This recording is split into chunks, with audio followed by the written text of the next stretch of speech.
Book 2, On the River Gran, Among the Quadi.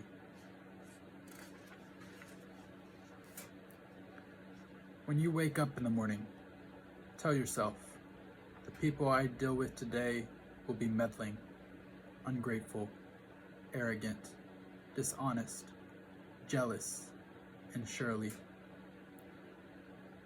They are like this because they can't tell good from evil. But I have seen the beauty of good and the ugliness of evil, and have recognized that the wrongdoer has a nature related to my own, not of the same blood or birth, but the same mind, and possessing a share of the divine. And so none of them can hurt me. No one can implicate me in ugliness, nor can I feel angry at my relative or hate him. We were born to work together like feet, hands, and eyes, like the two rows of teeth, upper and lower. To obstruct each other is unnatural. To feel anger at someone, to turn your back on him, these are obstructions. Whatever this is that I am, it is flesh and a little spirit and intelligence. Throw away your books. Stop letting yourself be distracted. That is not allowed. Instead, as if you were dying right now, despise your flesh. A mass of blood, pieces of bone, a woven tangle of nerves, veins, arteries. Consider what the spirit is. Air, and never the same air, but vomited out and gulped in again every instant. Finally, the intelligence. Think of it this way. You are an old man. Stop allowing your mind to be a slave, to be jerked about by selfish impulses, to kick against fate and the present, and to mistrust the future. What is divine is full of providence. Even chance is not divorced from nature. From the inweaving and enfolding of things governed by providence, everything proceeds from it, and then there is necessity, and the needs of the whole world, of which you are a part. Whatever the nature of the whole does, whatever serves to maintain it, is good for every part of nature. The world is maintained by change, in the elements and in things they compose. That should be enough for you. Treat it as an axiom. Discard your thirst for books, so that you won't die in bitterness, but in cheerfulness and truth, grateful to the gods from the bottom of your heart. Remember how long you've been putting this off, how many extensions the gods gave you, and you didn't use them. At some point, you have to recognize what world it is you belong to, what power rules it, and from what source you spring. That there is a limit to the time assigned to you, and if you don't use it to free yourself, it will be gone and will never return. Concentrate every minute like a Roman, like a man, on doing what's in front of you with precise and genuine seriousness, tenderly, willingly, with justice, and on freeing yourself from all other distractions. Yes, you can, if you do everything as if it were your last thing you are doing in your life. And stop being aimless. Stop letting your emotions override what your mind tells you. Stop being hypocritical, self-centered, irritable. You see how few things you have to do to live a satisfying and reverent life. If you can manage this, that's all even the gods can ask of you. Yes, keep on degrading yourself, soul. But soon your chance at dignity will be gone. Everyone gets one life. Yours is almost used up.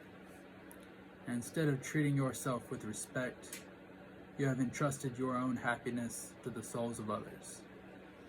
Do external things that distract you, then make time for yourself to learn something worthwhile. Stop letting yourself be pulled in all directions. But make sure you guard against the other kind of confusion. People who labor all their lives but have no purpose to direct every thought and impulse toward are wasting their time, even when hard at work. Ignoring what goes on in other people's souls, no one ever came to grief that way.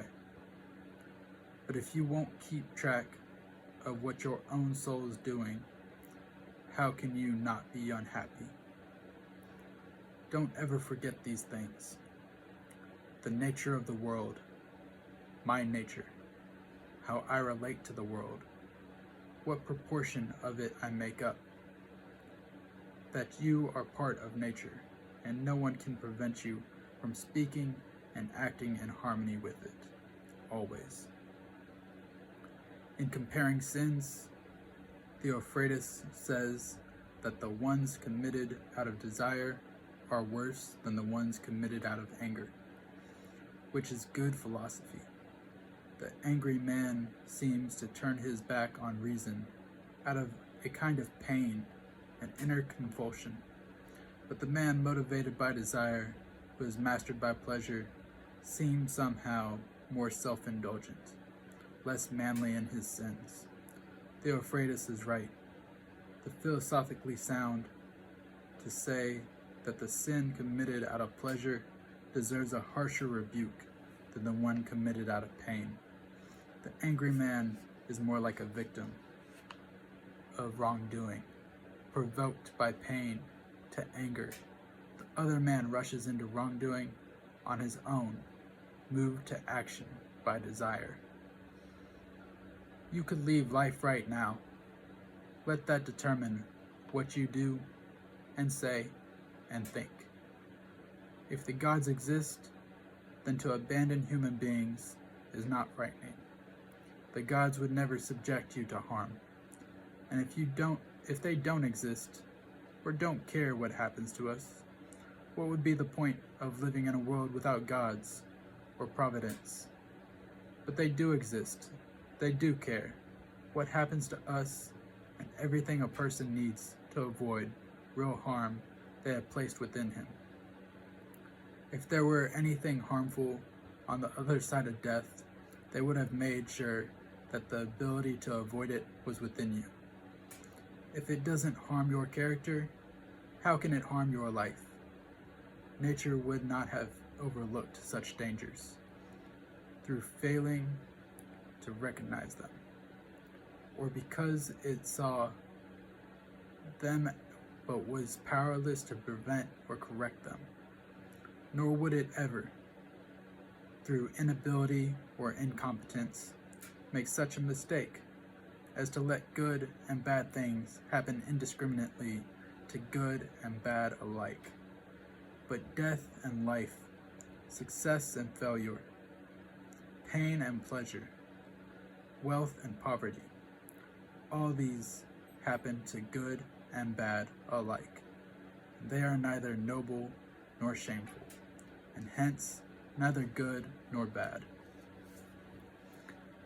The speed with which all of them vanish, the objects in the world and the memory of them in time, and the real nature of things, our sense experience especially, and that entice us with pleasure, or frighten us with pain, or are loudly trumpeted by pride to understand those things, how stupid, contemptible, grimy, decaying, and dead they are, that what our intellectual powers are for.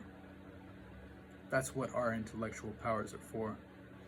And to understand what those people really amount to, whose opinions and voices constitute fame, and what dying is, and that if You look at it in the abstract and break down your imaginary ideas of it by logical analysis, you realize that it's nothing but a process of nature, which only children can be afraid of. And how man grasps God, with what part of himself he does so, and how that part is conditioned when he does. Nothing is more pathetic than people who run around in circles, delving into things that lie beneath, and conducting investigations into the souls of the people around them, never realizing that all you have to do is to be attentive to the power inside you and worship it sincerely. To worship it is to keep it from being muddied, and with turmoil, and becoming aimless and dissatisfied with nature, divine and human. What is divine deserves our respect because it is good. What is human deserves our affection because it is like us too. And our pity too, sometimes, for its inability to tell good from bad, as terrible a blindness as the kind that can't tell white from black. Even if you're going to live 3,000 more years, or 10 times that, remember, you cannot lose another life than the one you are living now, or live another one than the one you are losing. The longest amounts to the same as the shortest. The present is the same for everyone. Its loss is the same for everyone. It should be clear that a brief instant is all that is lost. For you can't lose either the past or the future. How could you lose what you don't have? Remember two things: that everything has always been the same and keeps recurring, and it makes no difference whether you see the same thing recur in 100 years or 200 or in an infinite period. That the longest lived and those who will die soonest lose the same things. The present is all that they can give up, since that is all you have, and what you do not have you cannot lose. Everything is just an impression. Monimus the Cynic. And the response is obvious enough, but the point is a useful one, if you take it for what it's worth. The human soul degrades itself. Above all, when it does, it's best to become an abscess, a kind of detached growth on the world. To be disgruntled at anything that happened is a kind of succession from nature, which comprises the nature of all things. When it turns its back on another person, or sets out to do it harm, as the souls of the angry do, when it is overpowered by pleasure or pain, when it puts on a mask and does or says something artificial or false, when it allows its actions and impulse to be without purpose, to be random and disconnected. Even the smallest things ought to be directed toward a goal, but the goal of rational beings is to follow the rule of law of the most ancient communities and states. Human life, duration, momentary. Nature, changeable. Perception, dim. Condition of the body, decaying. Soul, spinning around. Fortune, unpredictable. Lasting fame, uncertain. Sum up, the body and its parts are a river, and the soul a dream and mist. Life is warfare, and a journey far from home. lasting reputation is oblivion. Then what can guide us? Only philosophy, which means making sure that the power within stays safe and free from assault, superior to pleasure and pain, doing nothing randomly or dishonestly and with imposture, not dependent on anyone else's doing, something or not doing, and making sure that it accepts what happens and what it is dealt as coming from the same place it comes from, and above all, that it accepts death in a cheerful spirit, as nothing but the dissolution of the elements from which each living thing is composed. If it doesn't hurt the individual elements to change continually into one another, why are people afraid of all of them changing and separating? It's a natural thing, and nothing natural is evil.